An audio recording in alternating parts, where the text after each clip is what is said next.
last. And what I'm going to do is tell you just a brief bit about the Chevy Volt. You've got one sitting out in the lobby.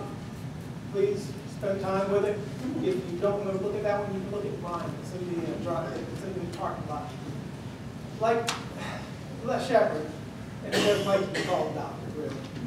But like Les Shepherd, I've been institutionalized, except that I'm with the UTSA's Institute for Economic Development. And I'm going to tell you about this driving experience. First, I'm not paid by Chevrolet. I love those guys at Tom Benson. They sold it to me right off the trailer. But it's not a hybrid. It's propelled entirely by an electric motor. It has a gas-powered generator, supplies electricity, and there is no kick-in. When you drive it, you don't feel it. When the battery goes completely empty, you don't feel the generator kick in. There's no transition at all. You can't tell. And the range is basically unlimited because you get the first 40 miles essentially free. Then there's a backup generator which comes on, gives you another 280 miles for a total of 320. And so the range is there. And then afterwards, it acts like a regular vehicle. You just keep filling it up. In 4 months that I've owned it, I filled it up once to go to Dallas and back. And since then, I've topped it off 3 times. And it's embarrassing. I paid $2. At any rate, my going in position, and this is what I want to tell you, why I made the decision to buy a Chevy Volt. My going in position was I wanted to spend no more than $27,000 after I had an $8,500 rebate, or I sold a Honda Pilot. Lovely vehicle, but I had it for too long. So question, can I get a Volt for $35,500? Drum roll, please. I used a back of the envelope, right quickly in my head methodology, and I got some sticker shock.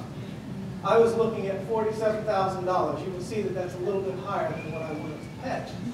So I looked at the data that I had here. My current vehicle got 17 miles per gallon. The price of fuel, it was at $4 a gallon at the time, but I used $3.50. Price for oil change, $35. Decision timeline, 6 years. Even though the Chevy Volt battery is warranted for 8 years, I'm going to get another vehicle within 6 years. I know that. So free miles per day is $40, and the cost of a recharge is nil. My estimate is about $1.19 a month for extra electricity. And then the big question, do I drive 40 miles a day? If you only drive 40 miles a day, you're not going to get all the savings. I do that and more because I live in 1604 and go to the downtown campus.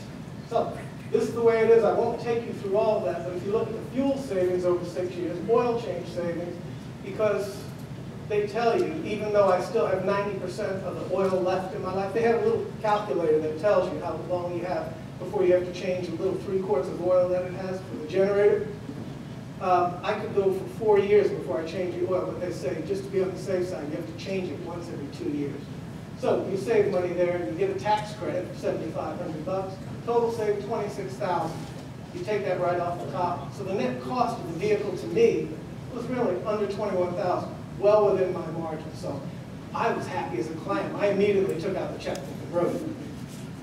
But someone else said to me, I'm not like you. I can't make a quick decision like that. I'm going to have to consider loans. So what do I do for that? So this is the loan delta. First, I broke everything down to an annual savings instead of a 6-year savings, and that came out to $379.92. And that's a monthly savings. And this was the first with loan costs. If I had my dream car, $27,000, I would have to pay $329 a month. But if I bought the Volt instead, I'd pay $709 a month. Subtract those two, and you get a savings of $379.92. You like how I did that, right? Because that actually works out to be exactly what your monthly savings are. So even in that logic, it shouldn't hurt you at all. So with that, you don't have time to ask any questions because it's after 1 o'clock. I appreciate your patience, but if you do have questions, I'd be glad to entertain them after the debate.